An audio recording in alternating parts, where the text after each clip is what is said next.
시청자 여러분 안녕하십니까? 진실의 순간 채널에 오신 것을 환영합니다. 오늘 저희가 들려드릴 이야기는 철저한 계급 사회. 군대라는 거대한 장벽 안에서 벌어진 한순간의 침묵에 대한 이야기입니다. 한 사람의 오만과 편견이 어떻게 스스로를 파멸로 이끌었는지, 그리고 차가운 강철 군복 속에 숨겨진 진정한 리더십이란 무엇인지, 저희와 함께 그 숨막히는 순간 속으로 들어가 보시겠습니다. 칠흑 같은 어둠이 강원도 최전방의 훈련장을 집어삼킨 밤이었습니다. 살을 애는 듯한 겨울바람이 포성과 먼지 냄새를 실어 날랐고, 병사들의 거친 숨소리와 무전기에서 새어나오는 다급한 목소리들이 뒤섞여 전장의 긴장감을 최고조로 끌어올리고 있었습니다. 이곳은 대한민국 육군의 심장이라 불리는 제7기동군단의 연대급 FTX, 즉 야외 기동훈련의 마지막 밤이었죠. 이번 훈련의 성패에 자신의 모든 것을 건 한 남자. 박진석 대령이 매서운 눈빛으로 전장을 굽어보고 있었습니다. 그의 군 생활 30년, 별을 달기 위한 마지막 기회일지도 모르는 중요한 훈련이었습니다.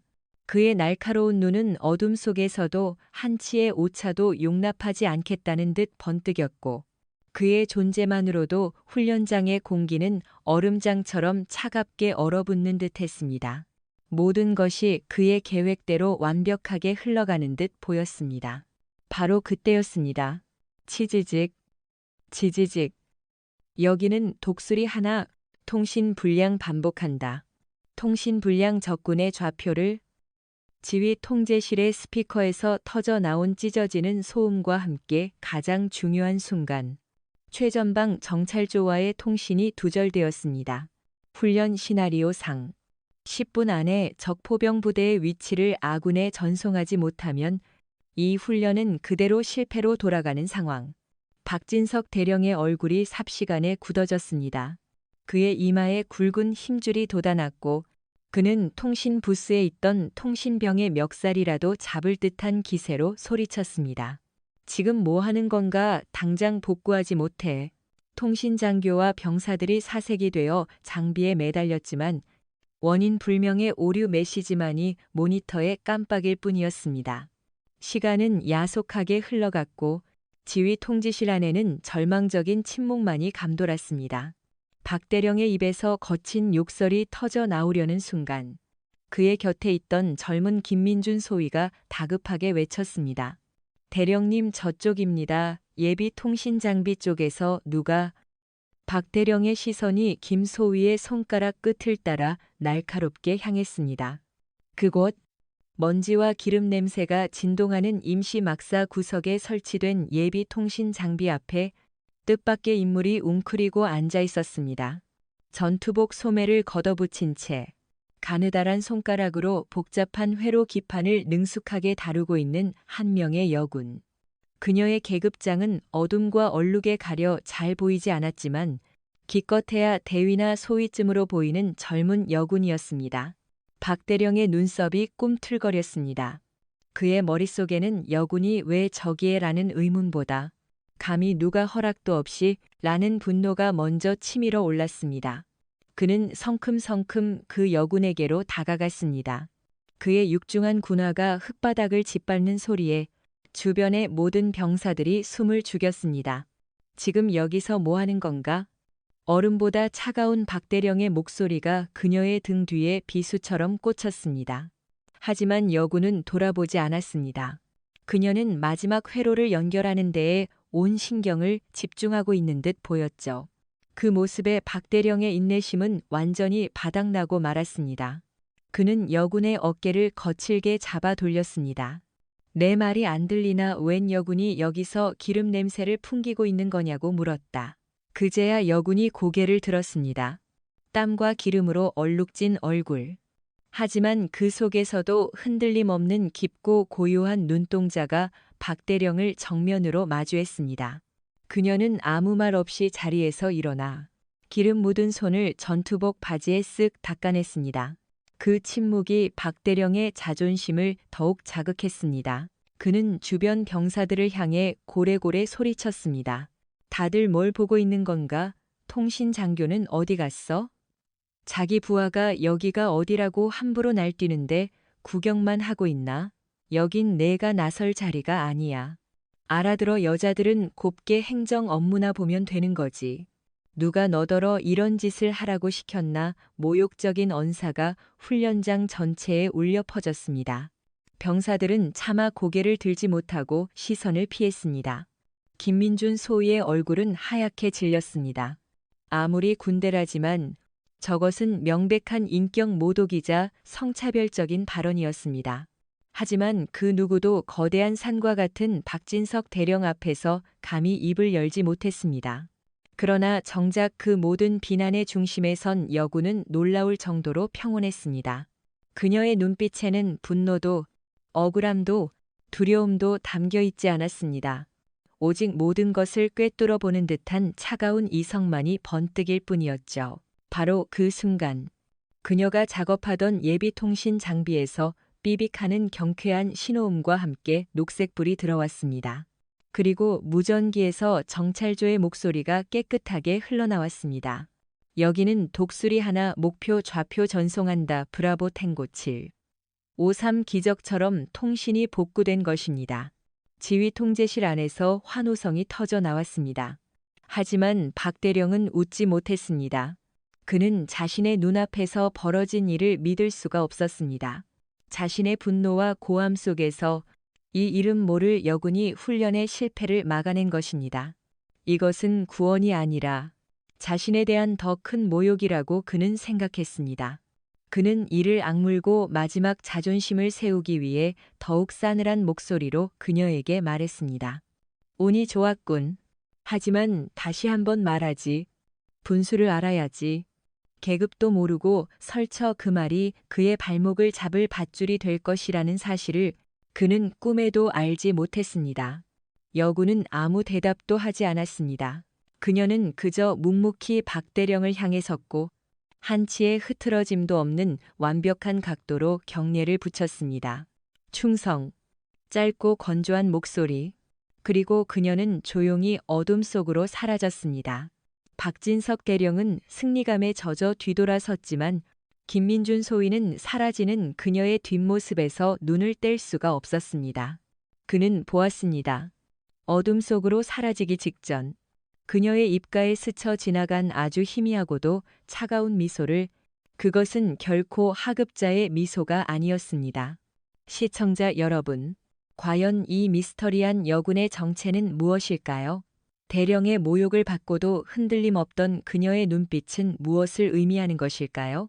한치 앞을 알 수 없는 군대라는 무대 위에서 이들의 운명은 어떻게 뒤바뀌게 될까요?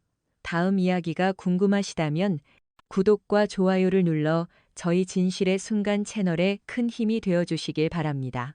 다음 시간에 더욱 흥미진진한 이야기로 다시 찾아뵙겠습니다.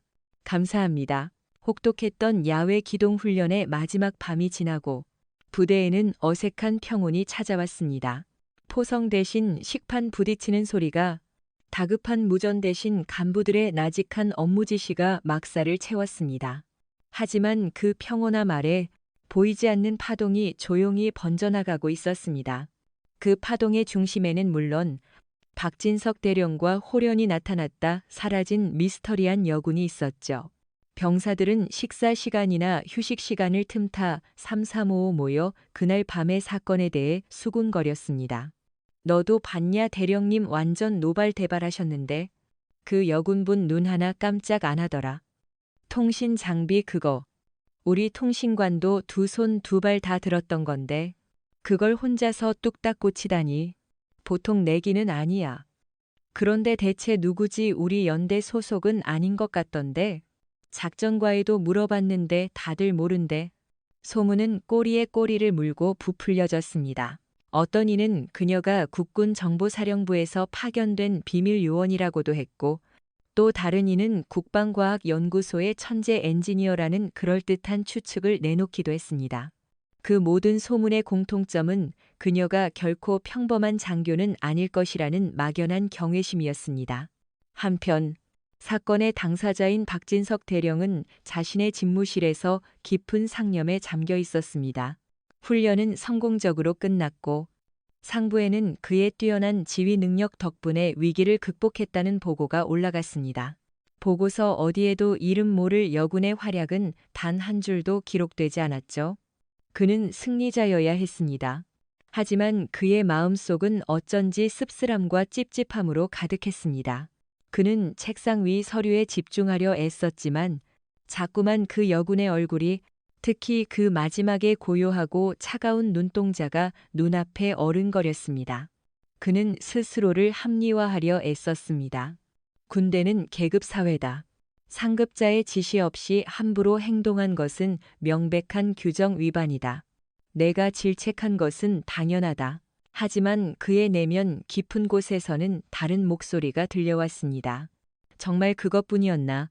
그녀가 남자였어도 그렇게까지 모욕적인 말을 퍼부었을까? 박진석 대령은 전형적인 야전 군인이었습니다.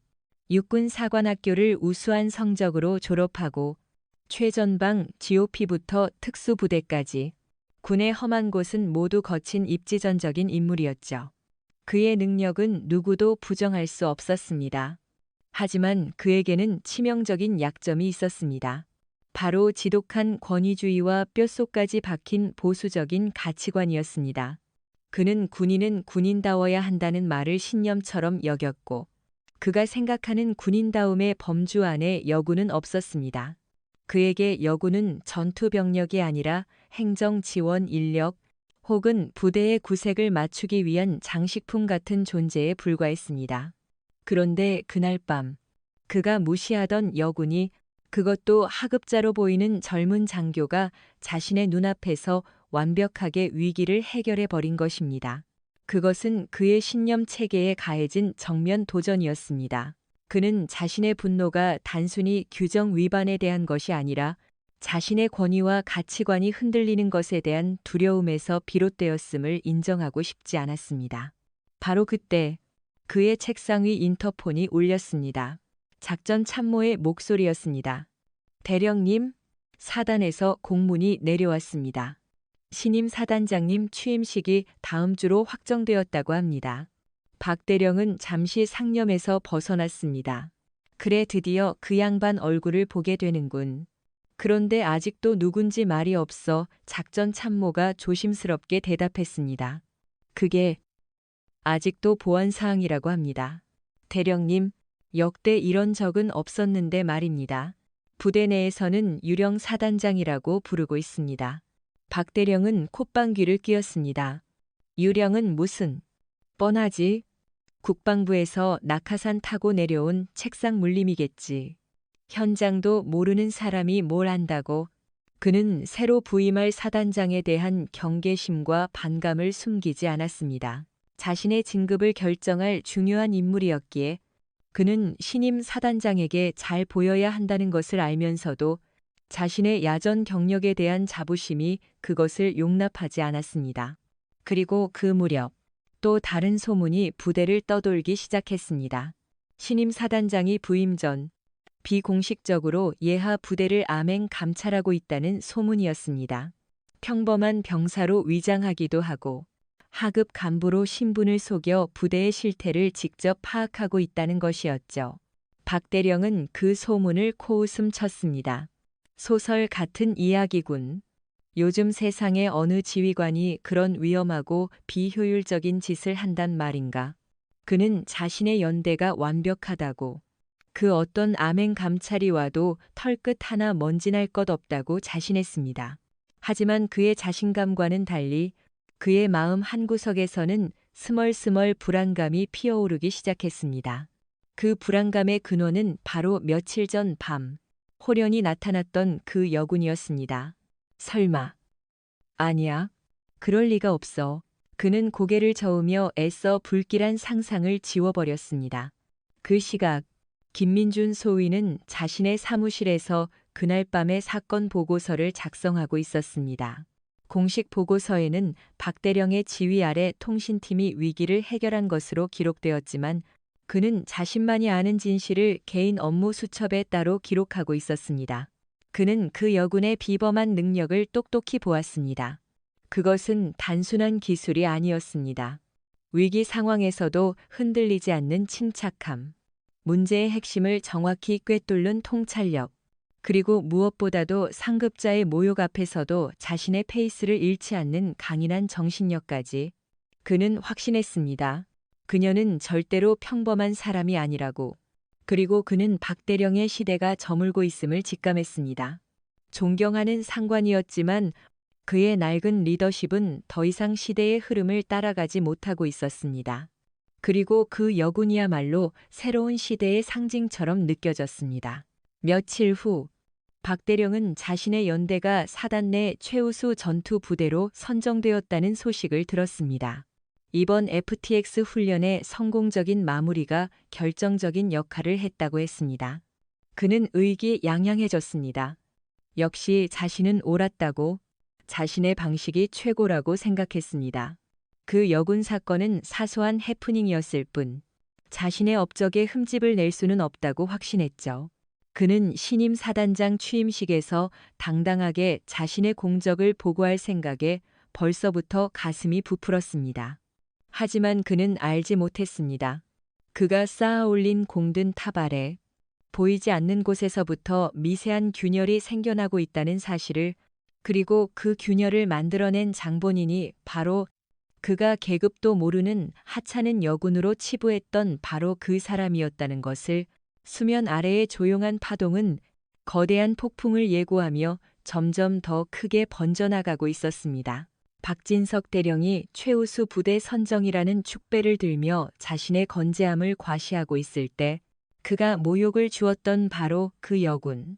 강서연 소장은 전혀 다른 곳에서 전혀 다른 모습으로 움직이고 있었습니다. 그녀는 사단장 집무실의 푹신한 의자에 앉아 보고서를 검토하는 대신 먼지 쌓인 정비고의 차가운 시멘트 바닥에 쪼그리고 앉아 있었습니다. 그녀의 신분은 이제 이름 모를 하급 장교가 아닌 국방부 직할 합동조사단의 김서진 소령이었습니다. 물론 이 또한 가짜 신분이었죠. 그녀는 자신의 진짜 정체를 철저히 숨긴 채 7군단 예하 부대들의 군수 지원 실태를 점검한다는 명분으로 박대령의 연대에 다시 모습을 드러낸 것입니다. 그녀의 목표는 명확했습니다. 그날 밤 통신 장비 고장은 단순한 사고가 아니라는 것. 그것은 차차 터지기 직전인 부패와 나태라는 종양의 아주 작은 증상일 뿐이라는 것을 그녀는 직감했습니다. 그리고 그 종양의 뿌리가 어디까지 뻗어 있는지 자신의 눈으로 직접 확인해야만 했습니다. 그녀의 첫 번째 목적지는 연대 수송대대 정비고였습니다. 훈련 당시 투입되었던 장갑차와 트럭들이 길게 늘어선 그곳은 겉보기에는 잘 정돈된 것처럼 보였습니다. 하지만 군수 장교로 잔뼈가 굵은 그녀의 눈은 속일 수 없었죠. 그녀는 정비 일지를 꼼꼼히 살폈습니다. 일지상으로는 모든 차량이 주기적으로 완벽한 정비를 받은 것으로 기록되어 있었습니다. 하지만 그녀가 무작위로 한 장갑차의 엔진룸을 열어보았을 때 그녀의 미간이 좁혀졌습니다. 교체했다고 기록된 에어필터는 먼지로 시커멓게 막혀 있었고 보충했다는 엔진 오일은 정량의 절반도 채 되지 않았습니다. 명백한 허위 보고였습니다. 그녀는 곁에 서 있던 젊은 정비 담당관 최일병에게 나직이 물었습니다. 최일병, 이 차량 정비 자네가 직접 했나? 최일병은 당황한 기색이 역력했습니다. 그는 쭈뼛거리며 시선을 피하다가 강 소장의 날카로운 눈빛과 마주치자 결국 고개를 떨궜습니다. 사실은 부품이 부족해서 교체하지 못했습니다. 하지만 행보관님께서 일지에는 교체한 것으로 기록하라고 지시하셨습니다. 그의 목소리는 거의 기어들어갈 듯 작았습니다. 강 소장은 최일병을 다그치지 않았습니다. 대신 부드러운 목소리로 물었죠. 부품이 왜 부족한가? 보급 신청은 제대로 하고 있나? 최일병은 잠시 망설이다가 주변을 한번 살핀 후 결심한 듯 입을 열었습니다. 신청은 합니다. 하지만 위에서 항상 예산 부족을 이유로 반려합니다. 대신 그 예산이 어디에 쓰이는지는 저희도 잘 모릅니다. 얼마 전에는 대령님 관사 앞 정원을 새로 꾸미는데 큰돈을 썼다는 소문만 들었습니다. 그 순간 강 소장의 눈빛이 얼음처럼 차갑게 변했습니다. 그녀는 퍼즐의 첫 번째 조각을 맞춘 기분이었습니다. 이것은 단순한 부품 부족이나 예산 문제가 아니었습니다. 부대의 전투력과 직결되는 핵심 예산을 유용하여 사적인 이익이나 보여주기식 사업에 낭비하고 있는 구조적인 문제였습니다. 그녀의 다음 행선지는 통신대대였습니다. 그녀는 그날 밤 자신이 직접 수리했던 예비 통신 장비를 다시 찾아갔습니다. 그녀를 알아보는 사람은 아무도 없었습니다. 그녀는 자신을 합동조사단 김소령이라고 소개하며 장비 이력 카드를 요구했습니다. 이력 카드에는 원인 불명 고장 후 통신대대 자체 수리 완료라고 간단하게 적혀 있었습니다. 그녀는 헛웃음이 나왔습니다. 그녀는 통신대 대장을 만나 물었습니다. 그날 밤 고장의 정확한 원인이 무엇이었습니까? 통신대 대장은 식은땀을 흘리며 우물쭈물했습니다. 그게 워낙 순식간에 벌어진 일이라 과부하로 인한 일시적인 쇼트였던 것 같습니다. 거짓말이었습니다. 강 소장은 그날 밤 문제의 원인이 단순한 과부하가 아니라 핵심 부품의 노후화와 관리 소홀 때문이라는 것을 정확히 파악하고 있었습니다. 그 부품은 수명이 다 되어 진작에 교체되었어야 했지만 정비 일지에는 버젓이 상태 양호라고 기록되어 있었죠. 대대장, 강 소장의 목소리가 낮고 차분하게 깔렸습니다. 이 부품, 마지막으로 교체한 게 언제입니까? 읽지 말고 솔직하게 말해 주시죠. 통신대 대장은 그녀의 범상치 않은 기세에 압도당했습니다. 그는 결국 실토했습니다. 죄송합니다. 사실 3년 전에 교체했어야 했는데 예산이 없어서 계속 미뤄왔습니다. 박 대령님께 여러 번 건의했지만 항상 다른 사업이 더 중요하다며 묵살하셨습니다. 역시나였습니다. 박진석 대령. 모든 문제의 화살표가 그를 향하고 있었습니다. 그는 겉으로는 완벽한 지휘관 행세를 하며 최우수 부대라는 허울 좋은 명예를 얻었지만 그 이면에서는 병사들의 안전과 부대의 전투력을 담보로 위험한 도박을 하고 있었던 것입니다. 그는 낡고 부패한 관료주의의 전형이었습니다. 실질적인 문제 해결보다는 상급자에게 잘 보이기 위한 보여주기식 성과에만 집착하는 무능한 리더. 강서연 소장은 자신의 아버지 리오 25 전쟁 영웅이었던 고 강태준 장군을 떠올렸습니다. 아버지는 입버릇처럼 말씀하셨습니다.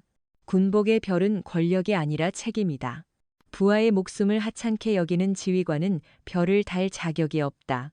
그녀는 아버지의 유지를 잇기 위해 군인이 되었습니다. 그리고 지금 그녀의 눈앞에 아버지의 신념을 정면으로 거스르는 자가 서 있는 것입니다. 그녀의 가슴 속에서 차가운 분노가 끓어올랐습니다. 하지만 그녀는 감정을 드러내지 않았습니다. 수사는 이제 시작일 뿐이었습니다. 그녀는 더 깊숙이 파고들어야 했습니다. 박대령 개인의 비리를 넘어 이러한 부패가 가능하게 만든 시스템 전체를 들여다봐야 했습니다. 그녀는 며칠에 걸쳐 부대의 모든 곳을 샅샅이 훑었습니다. 병사들의 식당에서는 질 낮은 식자재가 배급되고 있었고 의무실에는 기본적인 의약품조차 부족했습니다. 반면 간부 식당과 부대 내 복지회관은 호화롭게 운영되고 있었죠. 그녀는 익명의 제보함을 설치했고 그곳에는 그동안 억눌려왔던 병사들의 목소리가 쏟아져 들어왔습니다. 부당한 작업 지시, 간부들의 폭언, 만연한 가혹행위까지. 박진석 대령의 연대는 겉은 번지르르했지만 속은 완전히 썩어 문드러진 거대한 탑과 같았습니다. 김민준 소위는 김서진 소령이라는 이름으로 부대를 휘젓고 다니는 강 소장을 멀리서 지켜보며 그녀가 그날 밤에 그 여군이라는 것을 어렴풋이 짐작했습니다. 그는 그녀가 무언가 거대한 일을 벌이고 있음을 직감했고 알 수 없는 기대감에 가슴이 뛰었습니다. 그는 자신이 이 거대한 변화의 흐름에 동참해야 할지도 모른다고 생각했습니다. 강서연 소장은 수집한 모든 자료들을 자신의 비밀 노트북에 정리했습니다. 박진석 대령의 비리와 무능을 입증할 증거는 산더미처럼 쌓였습니다. 그녀는 당장이라도 이 모든 것을 터뜨리고 그를 군복 벗길 수 있었습니다. 하지만 그녀는 그러지 않았습니다. 그녀가 원하는 것은 단순히 한 명의 부패한 지휘관을 처벌하는 것이 아니었습니다. 그녀는 그에게 스스로 무너질 기회를 주기로 했습니다. 그의 오만과 편견이 스스로를 어떻게 파멸시키는지 모든 사람이 보는 앞에서 증명해 보이고 싶었습니다. 그래야만 제2, 제3의 박진석이 나타나는 것을 막을 수 있을 것이라 믿었습니다. 소리 없는 수사는 끝났습니다. 이제 곧 모두가 들을 수 있는 거대한 폭풍이 몰아칠 차례였습니다. 강서연 소장의 소리 없는 수사가 막바지에 이를 무렵 박진석 대령의 연대에는 또 다른 중요한 훈련이 예정되어 있었습니다. 이번에는 군단 전체가 주목하는 대규모 방공 훈련이었습니다. 가상의 적 항공기가 영공을 침투하는 상황을 가정하여 지대공 미사일 부대의 요격 능력을 평가하는 매우 중요한 훈련이었죠. 박 대령에게는 이번 훈련이 자신의 능력을 다시 한번 과시하고 신임 사단장에게 확실한 눈도장을 찍을 절호의 기회였습니다. 그는 최우수 부대라는 명성에 걸맞게 완벽한 모습을 보여주기 위해 모든 부대원을 닥달했습니다. 하지만 그가 간과한 것이 있었습니다. 타클대로 다진 상처는 언젠가는 반드시 터지기 마련이라는 사실을 말입니다. 훈련 당일 박 대령은 지휘 통제실 중앙에 서서 자신만만한 표정으로 모니터를 응시하고 있었습니다. 레이더 화면에 가상의 적기가 나타나자 그는 확신에 찬 목소리로 명령을 내렸습니다. 1포대 발사 준비 목표 고도 3만 피트. 방위각이 칠령 내 지시가 있기 전까지 대기 모든 것이 순조로워 보였습니다. 하지만 바로 그 순간 미사일 발사 통제 시스템을 담당하던 오퍼레이터의 얼굴이 하얗게 질렸습니다. 대령님, 큰일 났습니다. 발사 시스템의 냉각 장치에 과부하가 걸렸습니다. 이대로라면 메인 프로세서가 타버릴 수 있습니다. 박 대령의 얼굴이 삽시간에 굳어졌습니다. 뭐라고, 그게 무슨 소리야? 훈련 전에 점검 제대로 안 했나? 담당 장교가 달려와 보고했습니다. 점검은 완료했습니다. 하지만 워낙 노후된 장비라 지금 당장 시스템을 셧다운하고 수동으로 냉각 조치를 해야 합니다. 하지만 그렇게 되면 최소 30분 이상 발사 딜레이가 발생합니다. 30분. 훈련 시나리오 상적기는 15분 안에 수도권 상공에 진입하게 되어 있었습니다. 30분은 곧 훈련의 완전한 실패, 나아가 군단 전체에 망신을 당하는 것을 의미했습니다. 박 대령의 머릿속이 하얘졌습니다. 지난번 통신 두절의 악몽이 떠올랐습니다. 어째서 항상 가장 중요한 순간에 이런 일이 벌어지는 것인가? 그는 절망적인 심정으로 소리쳤습니다. 방법이 없어 어떻게든 해보란 말이야. 하지만 그 누구도 뾰족한 수를 내놓지 못했습니다. 지휘 통제실은 순식간에 아수라장이 되었습니다. 바로 그때 통제실 한쪽 구석에서 조용히 상황을 지켜보던 합동조사단 김서진 소령, 즉 강서연 소장이 자리에서 일어났습니다. 그녀는 훈련 참관인 자격으로 그곳에 와 있었죠. 그녀는 망설임 없이 통제 시스템 앞으로 다가가 겁에 질린 오퍼레이터에게 말했습니다. 잠깐 비켜주게. 그녀는 키보드를 잡고 믿을 수 없는 속도로 명령어들을 입력하기 시작했습니다. 주변의 장교들이 어리둥절한 표정으로 그녀를 쳐다보았습니다. 박 대령은 또다시 이 여자가 나서는 것이 불쾌했지만 지푸라기라도 잡는 심정으로 일단 지켜보기로 했습니다. 강 소장은 모니터에서 눈을 떼지 않은 채 곁에 있던 김민준 소위에게 빠르고 정확하게 지시했습니다. 김 소위, 지금 당장 정비고로 가서 예비 전력 공급 장치의 출력 모드를 비상으로 전환하게. 그리고 냉각수 보조 탱크의 밸브를 70%만 개방하도록 전달해. 이유는 묻지 말고. 지금 즉시. 김민준 소위는 잠시 망설였지만 그녀의 눈빛에서 강한 확신을 읽고는 곧바로 뛰쳐나갔습니다. 박 대령이 소리쳤습니다. 지금 뭐 하는 짓인가? 함부로 시스템을 건드리면 더 큰 문제가 생길 수 있어. 강 소장은 그를 돌아보지도 않고 차갑게 대꾸했습니다. 이 시스템의 메인 프로세서는 구형 모델이라 냉각 장치와 전력 공급 장치가 직결되어 있습니다. 냉각 장치가 과부하에 걸렸을 때 역으로 전력 공급 장치의 출력을 조절해서 프로세서로 들어가는 부하 자체를 줄일 수 있습니다. 보조 탱크 밸브를 70%만 개방하는 것은 급격한 온도 변화로 인한 회로 손상을 막기 위함입니다. 그녀의 설명은 완벽한 전문가의 그것이었습니다. 통제실의 모든 장교들이 경악을 금치 못했습니다. 일개 소령. 그것도 여군 장교가 어떻게 이토록 복잡한 방공 시스템의 원리를 완벽하게 꿰고 있단 말인가? 몇 분 후, 김민준 소위의 조치가 완료되자 거짓말처럼 요란하게 울리던 경고음이 멈췄습니다. 과열로 붉게 변했던 온도 게이지가 천천히 녹색 안전 구역으로 내려왔습니다. 시스템이 정상으로 돌아온 것입니다. 오퍼레이터가 떨리는 목소리로 외쳤습니다. 시스템 정상 발사 가능합니다. 박 대령은 자신의 눈을 의심했습니다. 또다시 또 이 여자였다. 자신이 만들어낸 절체절명의 위기 상황을 자신이 그토록 무시했던 이 여자가 또다시 해결해 버린 것입니다. 그는 감사함보다 더 큰 굴욕감을 느꼈습니다. 그는 어떻게든 자신의 권위를 되찾아야 했습니다. 그는 헛기침을 한 번 하고는 마치 자신이 모든 것을 지휘한 것처럼 태연하게 명령했습니다. 좋아. 1포대. 지금 즉시 발사가상의 미사일이 발사되고 레이더 화면에 적기는 정확히 격추되었습니다. 훈련은 성공적으로 끝났습니다. 지휘 통제실 안에서는 안도의 한숨과 함께 박수가 터져 나왔습니다. 모든 영광은 다시 박진석 대령에게 돌아가는 듯 보였습니다. 훈련이 끝난 후 박 대령은 강 소장 앞으로 다가왔습니다. 그는 억지로 미소를 지으며 말했습니다. 김소령이라고 했나? 오늘 운이 아주 좋았군. 하마터면 큰일 날 뻔했는데 임기응변이 아주 뛰어났어. 칭찬하지. 그는 그녀의 공을 인정하는 척했지만 운과 임기응변이라는 단어를 사용하며 애써 그 의미를 축소하려 했습니다. 그것은 진심 어린 칭찬이 아니라 상급자가 하급자에게 베푸는 시혜와도 같았습니다.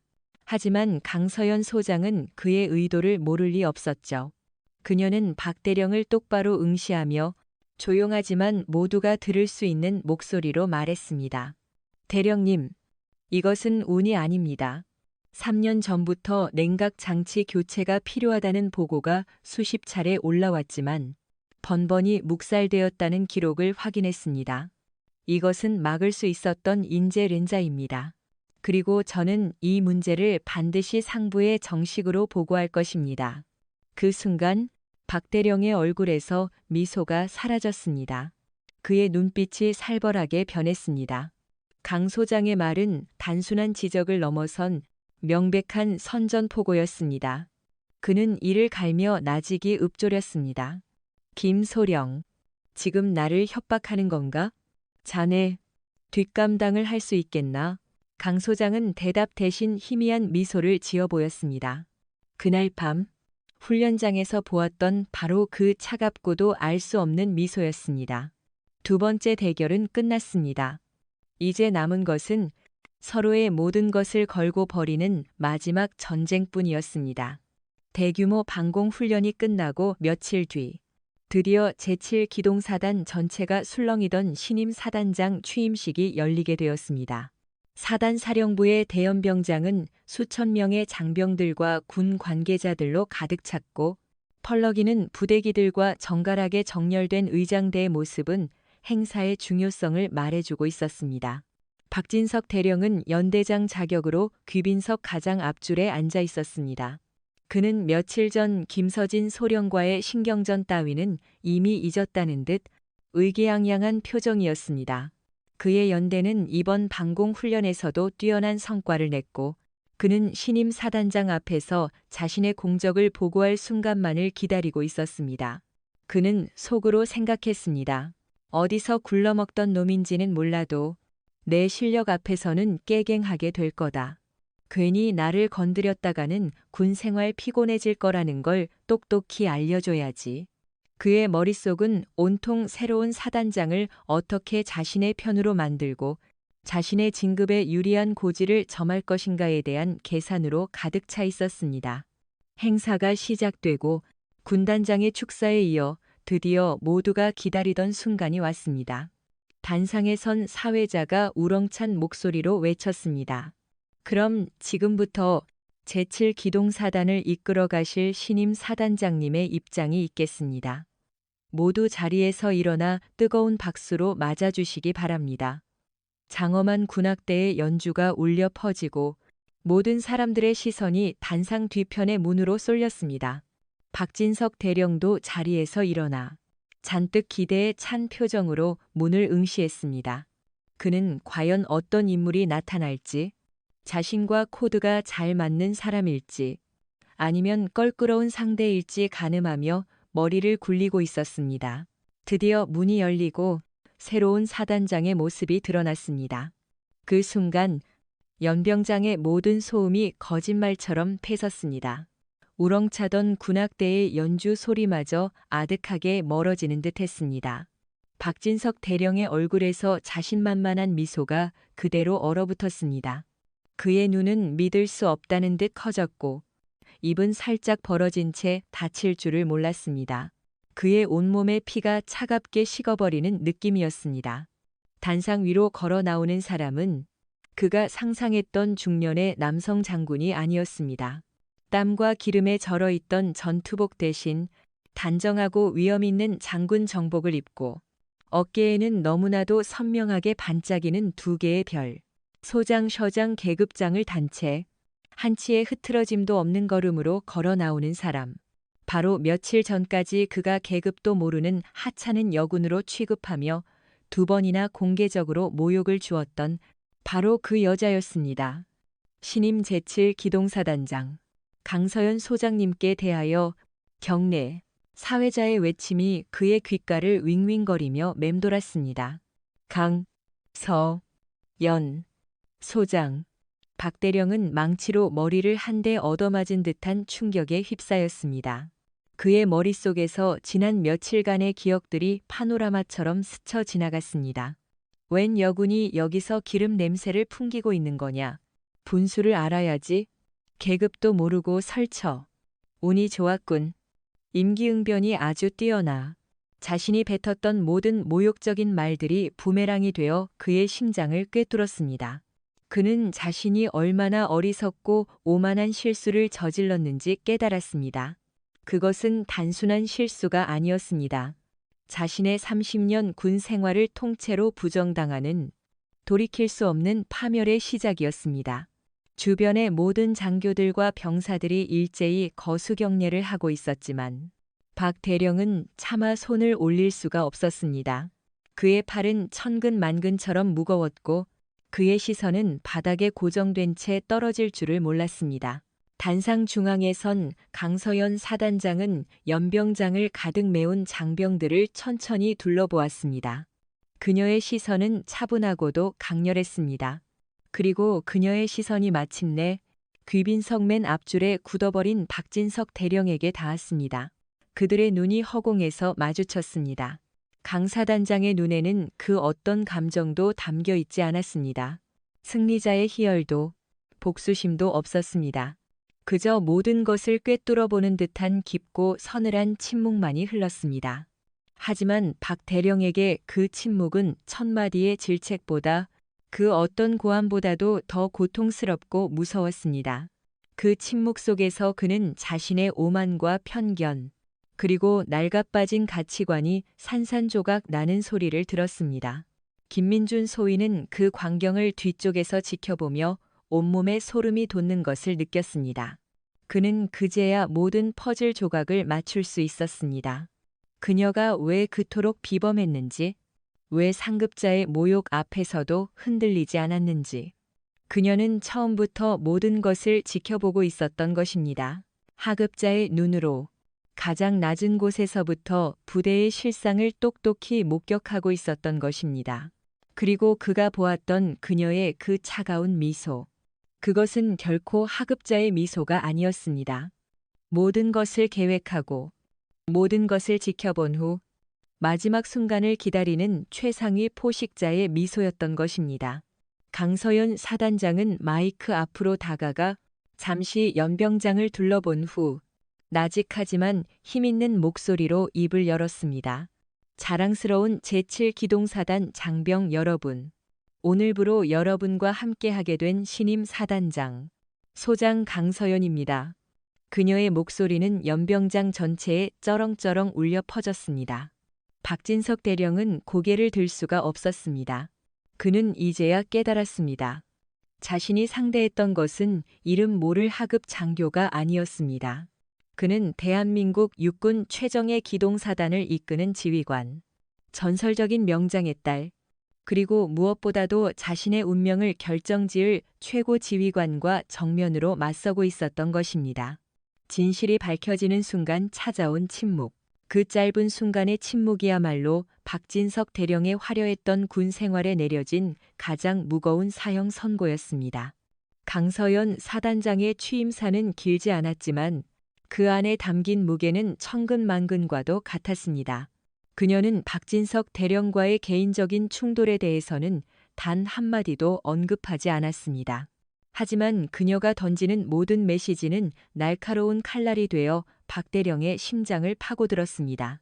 존경하는 장병 여러분, 그리고 동료 지휘관 여러분, 저는 오늘 이 자리에서 여러분께 한 가지를 약속하고자 합니다. 앞으로 제7기동사단은 오직 실력과 정직이라는 두 가지 원칙 위에서만 움직일 것입니다. 그녀의 목소리는 단호했습니다. 더 이상 낡은 관행과 권위주의가 실력을 앞설 수 없습니다. 더 이상 상급자에게 잘 보이기 위한 허위 보고가 정직을 가릴 수 없습니다. 그리고 더 이상 성별이나 출신, 배경이 개인의 능력을 평가하는 잣대가 되는 일은 결코 없을 것입니다. 성별이라는 단어가 그녀의 입에서 나오는 순간, 박 대령은 자신의 뺨을 후려치는 듯한 뜨거운 수치심을 느꼈습니다. 강 사단장은 그를 쳐다보지도 않았지만 그 자리에 있는 모든 사람들은 그녀의 말이 누구를 향한 것인지 똑똑히 알고 있었습니다. 그녀는 계속해서 말을 이어갔습니다. 저는 책상에 앉아 보고만 받는 지휘관이 되지 않겠습니다. 저는 여러분과 함께 훈련장에서 땀 흘리고 정비고에서 기름 냄새를 맡으며 야전에서 찬 이슬을 맞을 것입니다. 가장 낮은 곳의 목소리에 귀 기울이고 가장 사소해 보이는 문제부터 해결해 나갈 것입니다. 진정한 전투력은 최신 무기나 화려한 보고서에서 나오는 것이 아니라 서로에 대한 신뢰와 존중, 그리고 자신의 임무에 대한 자부심에서 비롯된다고 저는 믿습니다.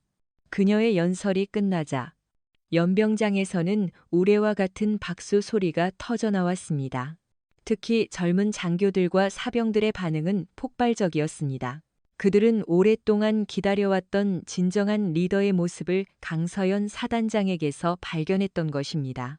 취임식이 끝나고 사령부에는 거대한 후폭풍이 몰아쳤습니다. 박진석 대령은 도망치듯 자신의 차에 올라탔습니다. 그는 차 안에서 굳은 표정으로 앉아 부들부들 떨리는 손으로 담배에 불을 붙였습니다. 그는 평생 이렇게 큰 굴욕감과 무력감을 느껴본 적이 없었습니다. 그는 자신이 공들여 쌓아 올린 모든 것이 한순간에 무너져 내리는 것을 느꼈습니다. 동료 장교들은 그를 피하기 시작했고 부하들은 그를 동정과 조롱이 섞인 눈빛으로 쳐다보았습니다. 그는 완벽한 고립 상태에 빠졌습니다. 그의 집무실 전화는 불이 나도록 울렸습니다. 사단 참모부에서 온갖 자료 제출을 요구하는 전화였습니다. 강 사단장은 취임 첫날부터 그가 제출했던 모든 훈련 결과, 보고서와 군수지원 실태 보고서에 대한 전면 재검토를 지시했던 것입니다. 박 대령은 직감했습니다. 이것은 단순한 업무 감사가 아니라고, 이것은 자신을 향한 정밀한 외과 수술의 시작이라고. 한편 강서연 사단장은 자신의 집무실에서 김민준 소위를 조용히 불렀습니다. 김 소위는 긴장된 표정으로 그녀의 앞에 섰습니다. 김 소위, 강 사단장이 나직이 불렀습니다. 자네는 모든 것을 지켜보았겠지. 내가 왜 박대령을 즉시 징계하지 않는다고 생각하나 김소위는 잠시 고민하다가 용기를 내어 대답했습니다. 개인의 비리를 넘어 뿌리 깊은 시스템의 문제를 해결하기 위함이라고 생각합니다. 박대령님 한 사람을 쳐내는 것은 쉽지만 그것만으로는 제2, 제3의 박대령님이 나오는 것을 막을 수 없기 때문이라고 생각합니다. 강 사단장의 입가에 희미한 미소가 떠올랐습니다. 정확하네. 자네 같은 젊은 장교가 있어서 다행이야. 그녀는 김소희에게 특별한 임무를 부여했습니다. 바로 사단혁신 TF팀의 실무를 맡아달라는 것이었습니다. 병사들의 고충을 직접 듣고 불필요한 행정 절차와 낡은 관행들을 개선하는 임무였습니다. 그리고 그 첫 번째 대상은 바로 박진석 대령의 연대였습니다. 박 대령은 자신의 연대에 혁신 TF팀이 파견된다는 소식을 듣고 이성을 잃었습니다. 이것은 명백히 자신을 겨냥한 숙청 작업이었습니다. 그는 강서연이라는 여자가 자신을 천천히 말려 죽이려 한다고 생각했습니다. 그의 마음속에서 두려움은 점차 분노와 증오로 변해갔습니다. 그는 이대로 물러설 수 없다고, 이대로 무너질 수는 없다고 다짐했습니다. 그는 자신의 30년 군 생활 동안 구축해온 인맥을 총동원하기 시작했습니다. 그는 자신과 마찬가지로 강 사단장의 등장에 위기감을 느끼는 다른 부대의 보수적인 지휘관들에게 은밀히 연락을 취했습니다. 강서연, 그 여자. 너무 급진적이야. 저러다 군 전체의 기강이 무너질 걸세. 육사 출신도 아닌 것이 여자라는 이유로 별을 달더니 눈에 뵈는 게 없는 모양이야. 이대로 두면 우리 같은 야전 군인들은 설 자리가 없어질 걸세. 뭔가 조치를 취해야 하지 않겠나? 그들은 강서연 사단장의 새로운 질서에 대한 반감을 공유하며 보이지 않는 저항 세력을 형성하기 시작했습니다. 그들은 강 사단장의 모든 지시를 사사건건 물고 늘어졌고 교묘하게 업무를 지연시키거나 비협조적인 태도로 일관했습니다. 그들의 목표는 단 하나였습니다. 강사연을 무능하고 비효율적인 지휘관으로 만들어 여론을 악화시키고 결국 그녀를 스스로 물러나게 만드는 것이었습니다. 부대 내에는 차가운 긴장감이 감돌았습니다. 강 사단장이 이끄는 개혁 세력과 박 대령을 중심으로 한 보수 세력 간에 보이지 않는 힘겨루기가 시작된 것입니다. 김민준 소위는 TF팀을 이끌고 박 대령의 연대에 상주하며 개혁 작업을 진행했습니다. 그는 허위로 작성된 정비 일지를 바로잡고 병사들의 식단을 개선했으며 부당한 가혹행위를 저지른 간부들을 색출하여 징계했습니다. 병사들은 환호했지만 박 대령의 충성스러운 부하들은 조직적으로 저항했습니다. 그들은 자료 제출을 거부하거나 교묘하게 거짓 정보를 흘리며 TF팀의 활동을 방해했습니다. 그 배후에 박 대령이 있다는 것은 모두가 아는 사실이었습니다. 어느 날 밤, 김민준 소위는 자신의 사무실 책상 위에서 익명의 편지 한 통을 발견했습니다. 편지에는 짧은 경고 메시지가 적혀 있었습니다. 너무 깊이 파고들지 마라. 다칠 수 있다. 그는 등골이 서늘해지는 것을 느꼈습니다. 이것은 단순한 업무 방해를 넘어선 명백한 협박이었습니다. 그는 이 사실을 즉시 강 사단장에게 보고했습니다. 강 사단장은 보고를 듣고도 놀라지 않았습니다. 그녀는 이미 모든 것을 예상하고 있었다는 듯 차분하게 말했습니다. 예상했던 반응이야.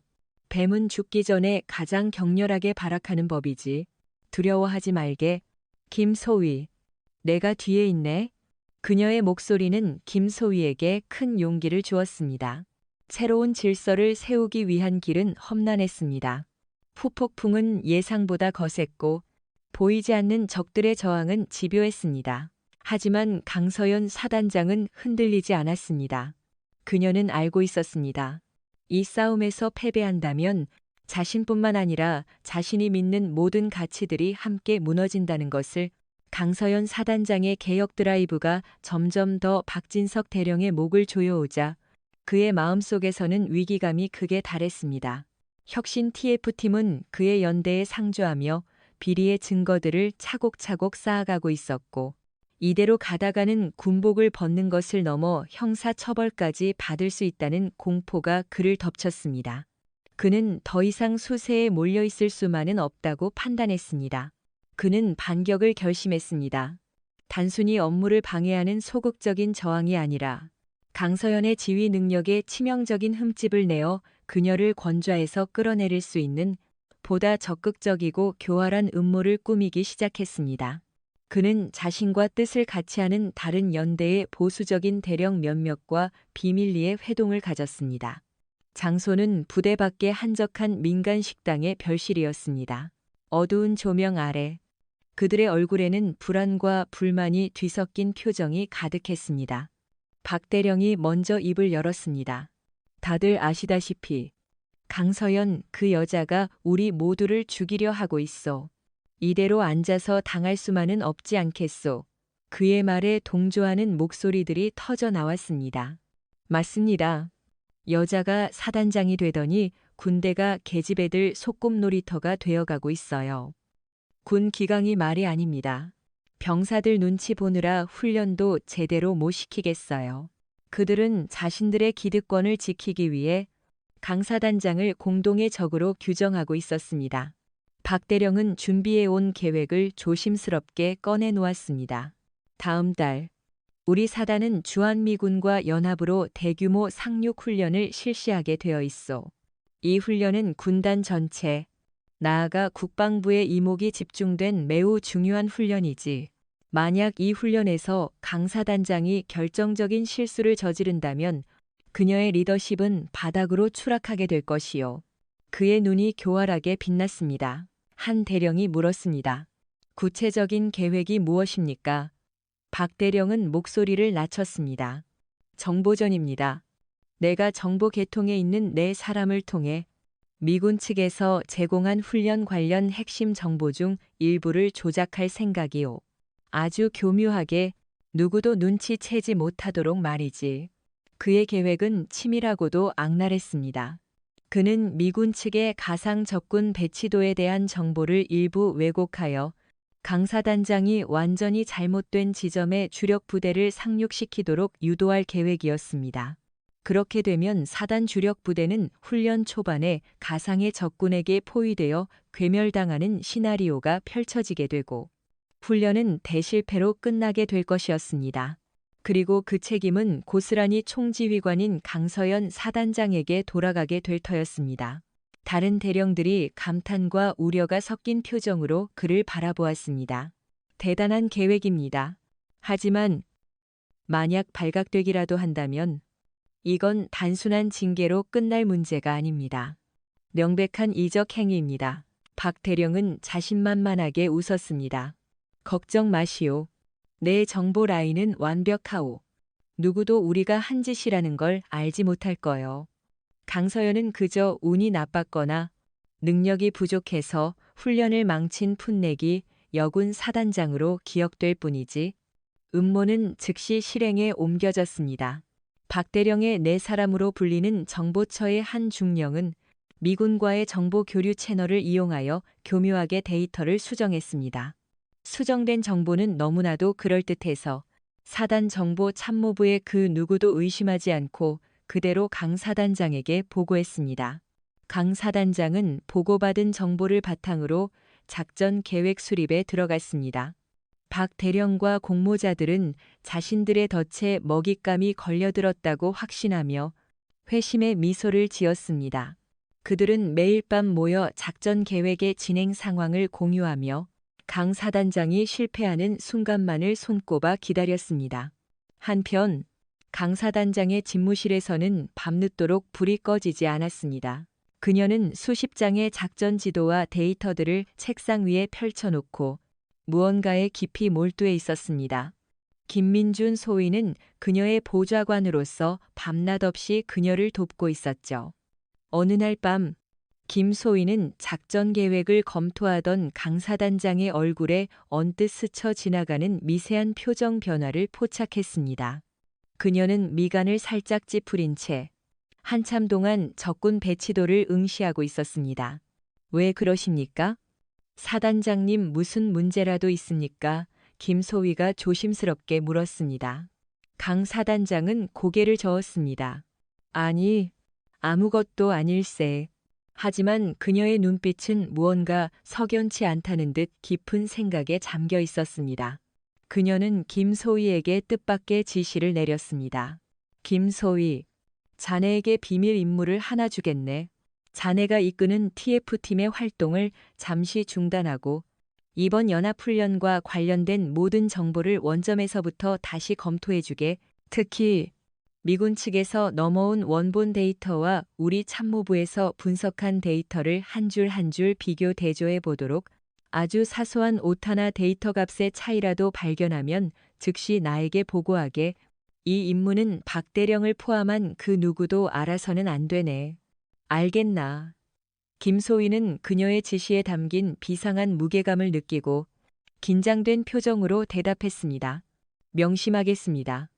강서연 사단장은 타고난 전략가였습니다. 그녀의 아버지는 그녀에게 늘 전쟁에서 가장 무서운 적은 눈앞의 포탄이 아니라 등 뒤에 아군이 흘리는 거짓 정보다라고 가르쳤습니다. 그녀는 박대령과 그의 세력이 순순히 물러나지 않을 것임을 이미 알고 있었습니다. 그리고 그들이 반격한다면 가장 교묘하고 치명적인 방법인 정보 조작을 시도할 것이라고 예상하고 있었죠.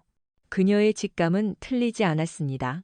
그녀는 아직 구체적인 증거를 찾지는 못했지만 적군 배치도에서 느껴지는 미묘한 부자연스러움, 마치 누군가 일부러 만들어 놓은 듯한 완벽한 함정의 냄새를 맡았던 것입니다. 박대령이 파놓은 함정은 깊고 교활했습니다. 하지만 그는 자신의 상대가 평범한 지휘관이 아니라 자신보다 몇 수 앞을 내다보는 뛰어난 전략가라는 사실을 까맣게 모르고 있었습니다. 보이지 않는 전쟁의 서막은 이미 올랐고 이제 누가 누구의 함정에 빠지게 될 것인지를 결정할 시간만이 남아 있었습니다. 김민준 소위와 그의 TF팀은 강서연 사단장의 비밀 지령에 따라 밤낮을 잇고 정보 분석에 매달렸습니다. 그들은 수천 페이지에 달하는 방대한 데이터를 샅샅이 훑었습니다. 처음 며칠간은 아무런 성과도 없었습니다. 박대령 측의 정보 조작은 너무나도 정교해서 육안으로는 거의 식별이 불가능할 정도였습니다. 하지만 김소희는 포기하지 않았습니다. 그는 강 사단장의 직감을 믿었고 반드시 무언가 있을 것이라고 확신했습니다.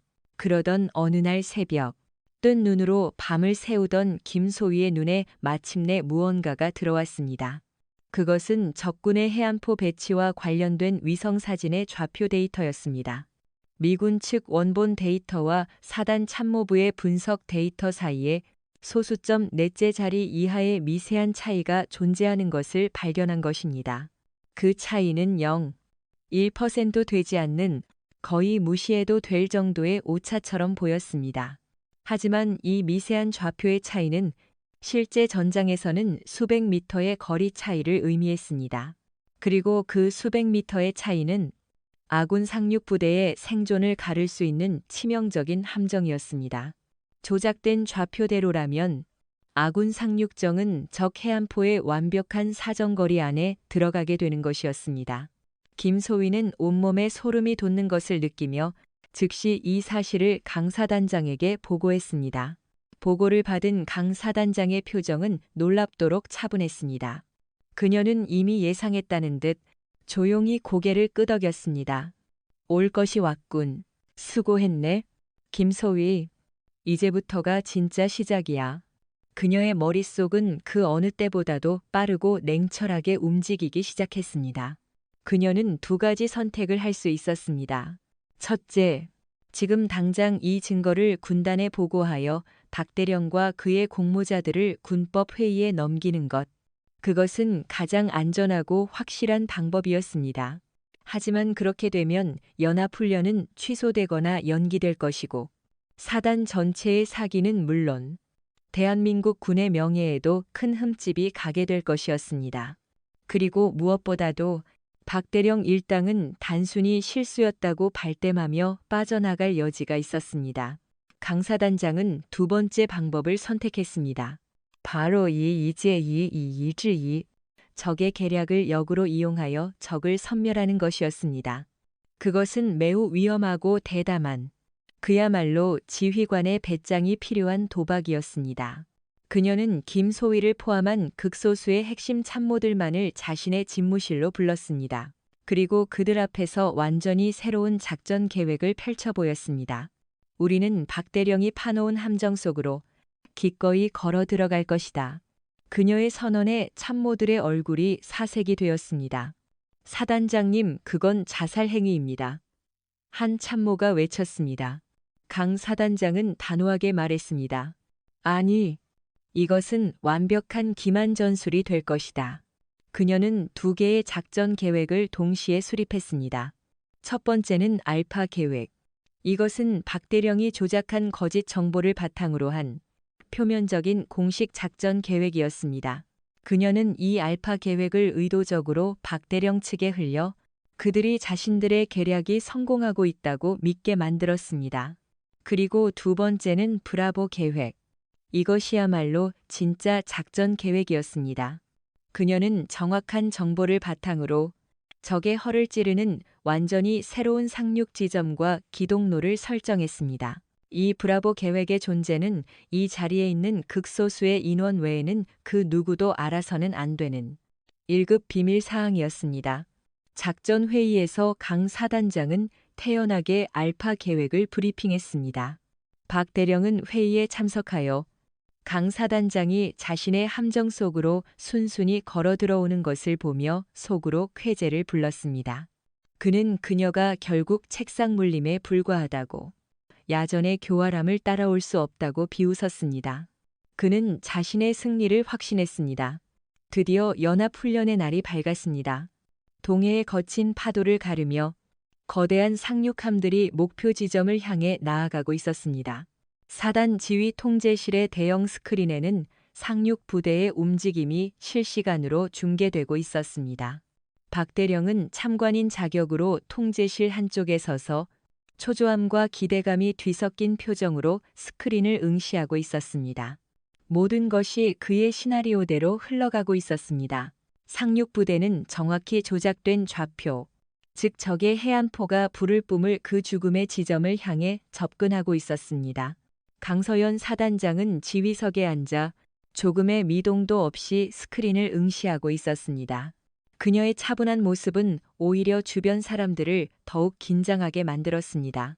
마침내 상륙 부대가 적의 사정거리 안에 들어서는 순간이 왔습니다. 박 대령은 마른 침을 삼켰습니다. 바로 그때였습니다. 강 사단장이 조용히 마이크를 잡았습니다. 그녀의 목소리는 통제실 전체에 울려 퍼졌습니다. 전 부대, 주목. 지금 즉시 브라보 계획을 실행한다.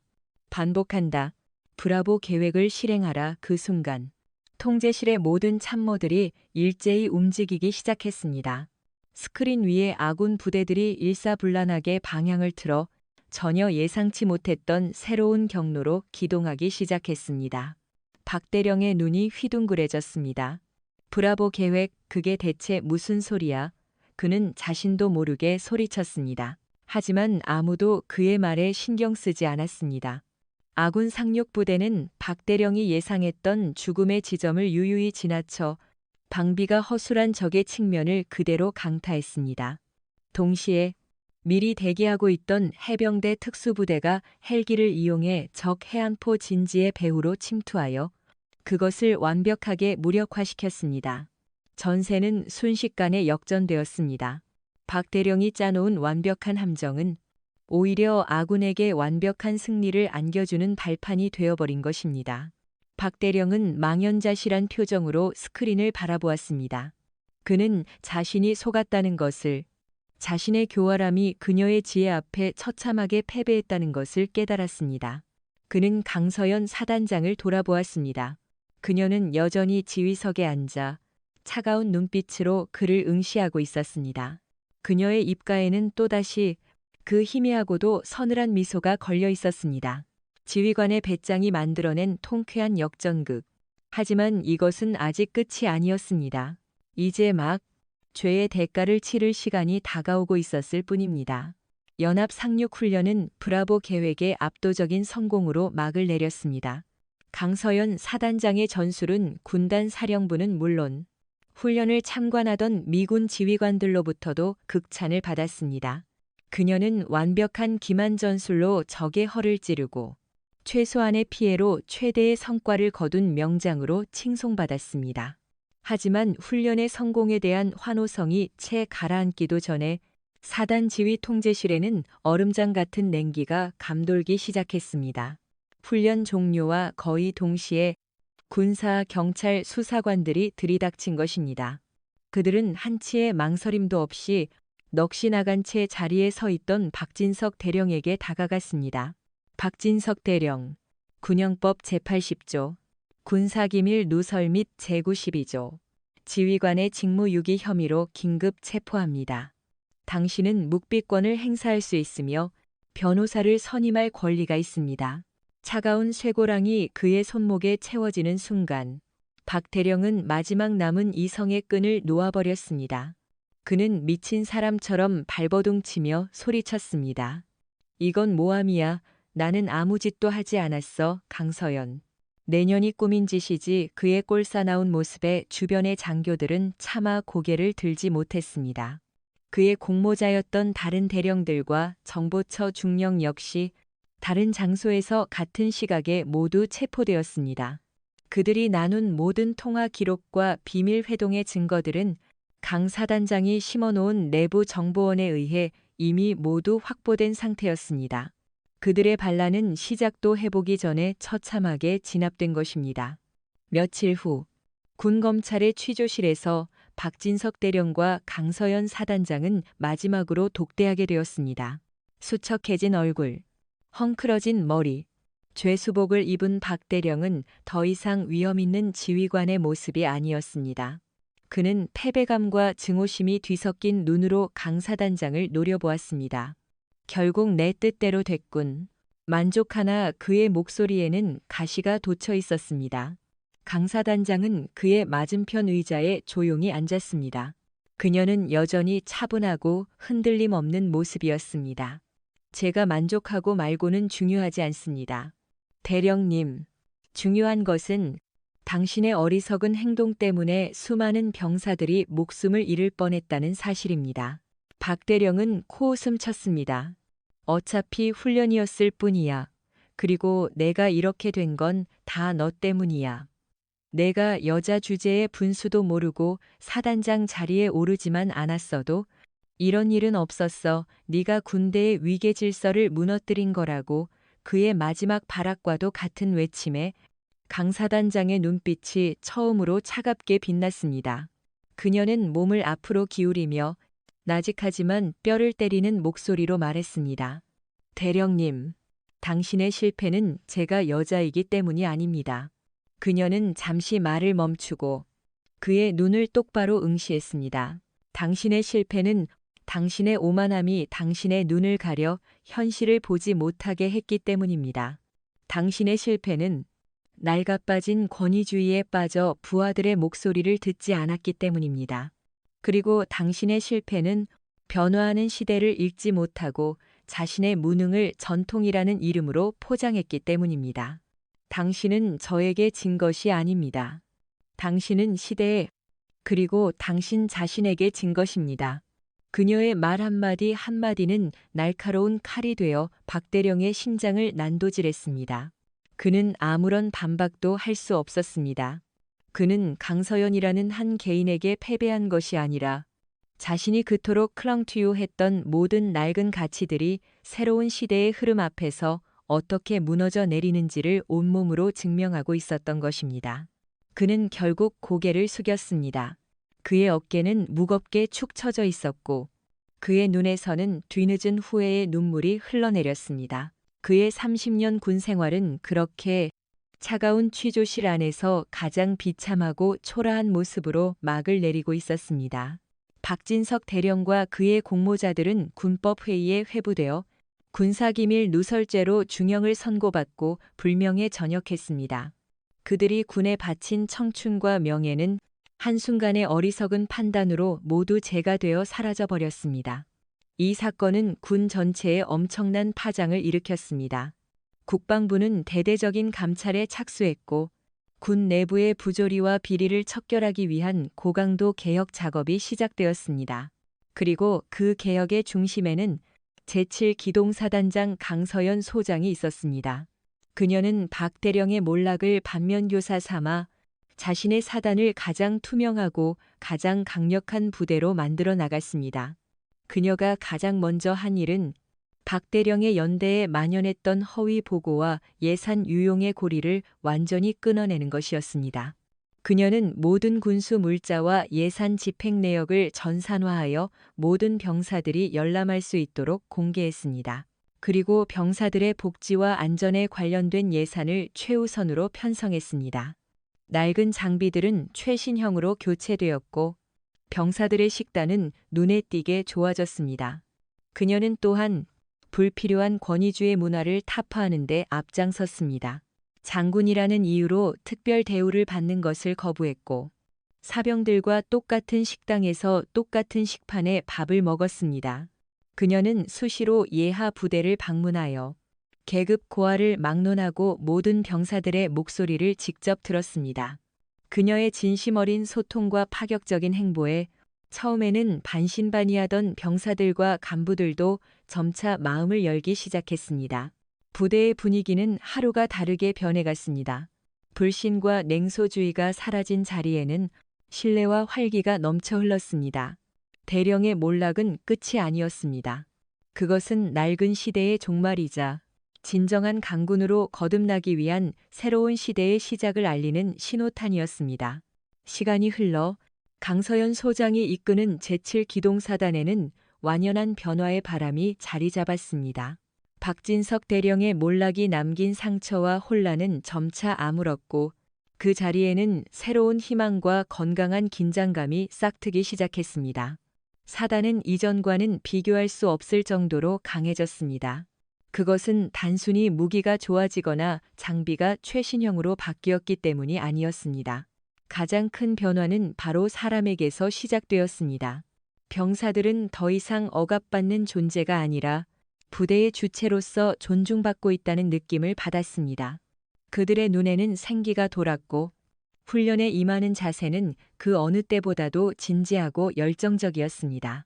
간부들은 불필요한 의전과 보여주기식 행정에서 벗어나 오직 전투력 향상이라는 본질에만 집중할 수 있게 되었습니다. 김민준 소위는 소령으로 진급하여 사단 작전처의 핵심적인 역할을 맡게 되었습니다. 그는 강 사단장의 가장 믿음직한 참모로서 그녀의 개혁 철학을 부대 전체에 전파하는 데 앞장섰습니다. 그는 더 이상 불의를 보고도 침묵하는 나약한 초급 장교가 아니었습니다. 그는 자신의 신념을 행동으로 옮길 줄 아는 용기 있는 리더로 성장해 있었습니다. 그는 종종 그날 밤 훈련장에서 처음 강사단장을 만났던 순간을 떠올렸습니다. 한 사람의 등장이 하나의 조직, 나아가 한 시대의 흐름을 어떻게 바꿀 수 있는지를 그는 온몸으로 체험했던 것입니다. 어느 맑은 가을날, 강서연 사단장은 사단 전체가 내려다 보이는 최전방의 한 관측소 오피에 올랐습니다. 그녀의 곁에는 김민준 소령이 함께했습니다. 멀리 비무장지대 너머로 북녘의 산하가 아스라이 보였습니다. 철책을 따라 순찰을 도는 우리 병사들의 늠름한 모습이 그녀의 눈에 들어왔습니다. 그녀는 말없이 그 풍경을 한참 동안 바라보았습니다. 그녀의 얼굴에는 만감이 교차하는 듯 보였습니다. 지난 1년간 그녀는 단 하루도 편히 잠들지 못했습니다. 거대한 저항에 맞서 싸워야 했고 수많은 사람들의 운명을 결정해야 했습니다. 외롭고 힘든 싸움이었습니다. 하지만 그녀는 단 한순간도 후회하지 않았습니다. 김소령, 그녀가 나직이 불렀습니다. 자네 아버지는 뭐 하시는 분인가? 뜻밖의 질문에 김민준 소령은 조금 당황했지만 이내 차분하게 대답했습니다. 평생을 교직에 몸담으셨습니다. 지금은 시골 작은 학교의 교장 선생님으로 계십니다. 강 사단장은 고개를 끄덕였습니다. 훌륭한 분이시군. 우리 아버지는 군인이셨네. 내가 아주 어릴 때 작전 중에 순직하셨지? 그녀는 처음으로 자신의 개인적인 이야기를 꺼냈습니다. 사람들은 아버지를 전쟁 영웅이라고 부르지만 나에게 아버지는 그저 너무나도 일찍 잃어버린 그리운 존재일 뿐이었네. 나는 평생 아버지의 그림자 속에서 살았어. 강태준 장군의 딸이라는 꼬리표가 늘 나를 따라다녔지.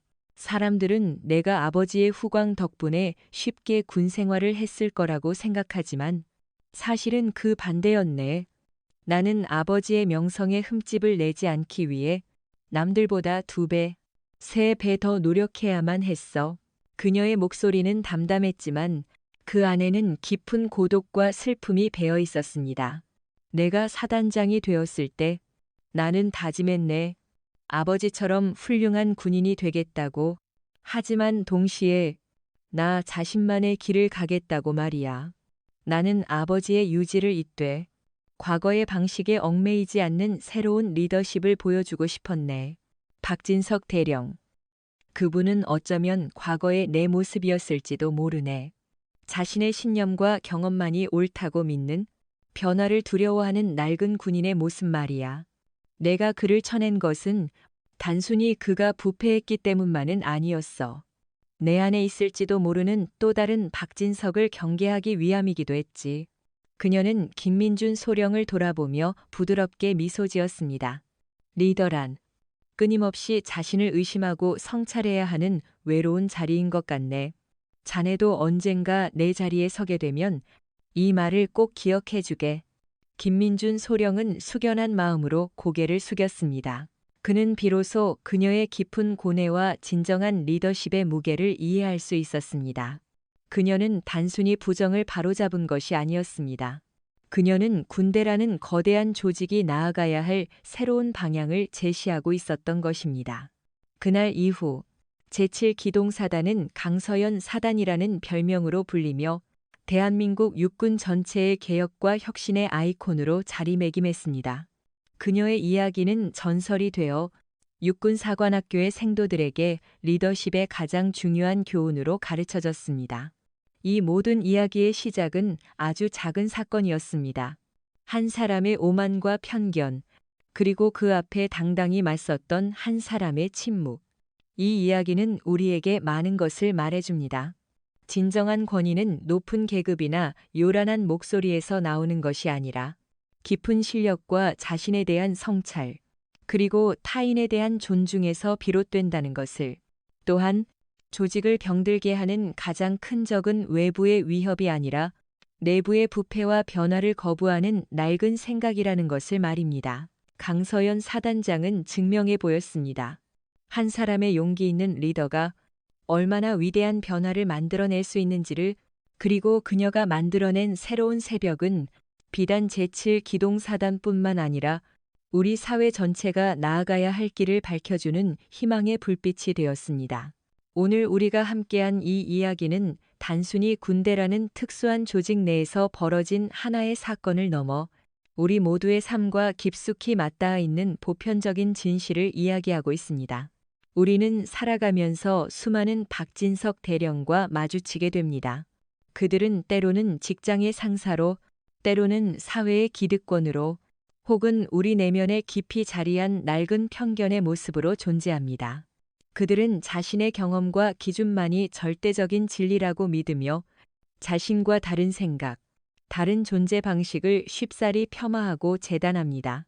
계급도 모르고 설친다는 박대령의 외침은 비단 군대만의 이야기가 아닙니다.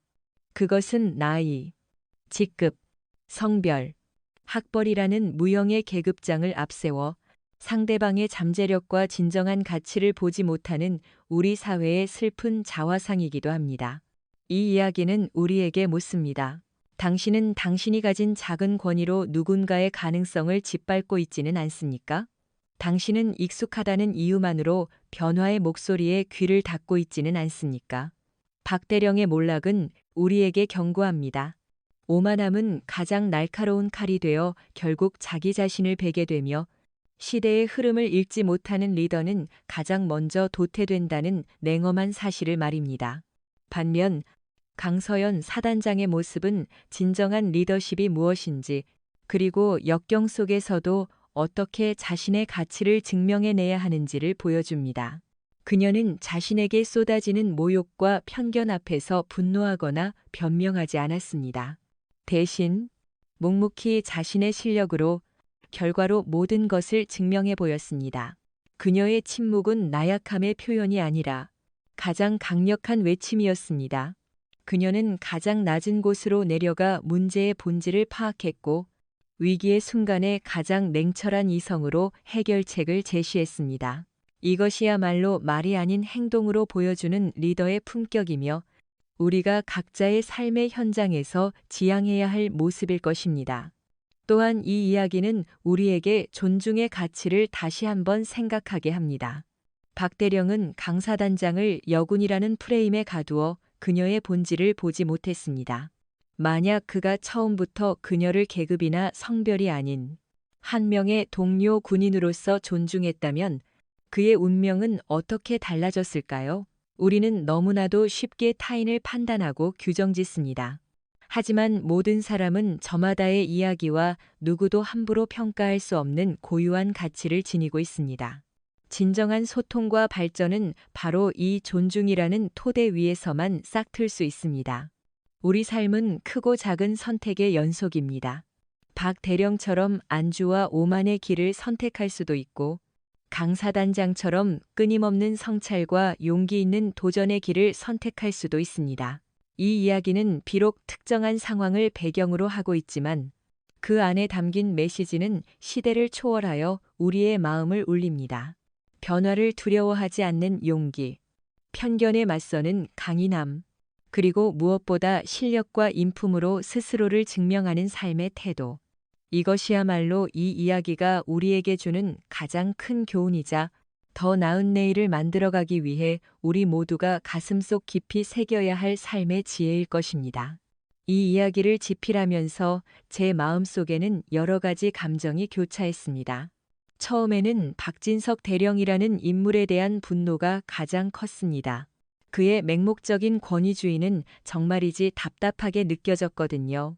우리 사회 곳곳에 저런 인물이 얼마나 많을까 하는 생각에 씁쓸하기도 했습니다. 하지만 글을 쓸수록 그에 대한 연민의 감정도 생겨났습니다.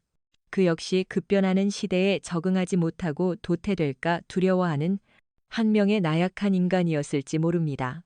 그의 방식은 명백히 잘못되었지만 그의 불안감 자체는 우리 모두가 어느 정도 공감할 수 있는 부분이라고 생각합니다.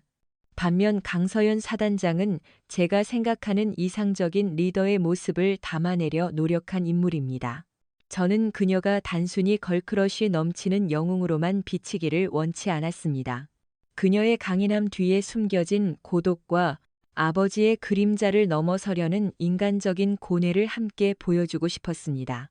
그녀가 박대령을 즉시 처벌하지 않고 스스로 무너질 기회를 준 것은 어쩌면 그녀 자신에 대한 경고이기도 했을 겁니다. 권력의 정점에 섰을 때 자기 자신 또한 또 다른 박대령이 되지 않으리라는 보장은 없으니까요. 개인적으로 가장 인상 깊었던 장면은 강 사단장의 정체가 밝혀지는 취임식 장면입니다. 그 순간의 침묵이야말로 이 이야기의 모든 것을 함축하고 있다고 생각합니다. 수많은 말보다 더 무겁고 더 많은 의미를 담은 침묵이었죠. 저는 그 장면을 통해 독자분들이 통쾌함과 동시에 인간의 오만이 얼마나 허무하게 무너져 내리는지를 함께 느끼셨으면 했습니다. 이 이야기 속 인물들은 모두 완벽하지 않습니다. 박 대령은 오만했고 강사단장은 때로 너무 차갑게 보일 수 있으며 김민준 소위는 처음엔 용기가 부족했습니다. 하지만 저는 바로 그런 불완전함이 우리네 삶의 모습과 닮았다고 생각합니다. 중요한 것은 실수를 통해 무엇을 배우고 어떻게 성장해 나가느냐는 것이겠죠.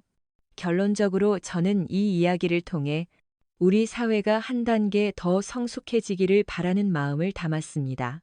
능력 있는 여성이 더 이상 여성이라는 이유로 차별받지 않는 사회, 낡은 권위가 아닌 합리적인 소통이 존중받는 사회, 그리고 무엇보다 모든 개인이 자신의 잠재력을 마음껏 펼칠 수 있는 그런 사회를 꿈꿉니다. 이 이야기가 여러분의 삶에 작은 울림과 긍정적인 영감을 드릴 수 있었다면 작가로서 더할 나위 없는 기쁨일 것입니다.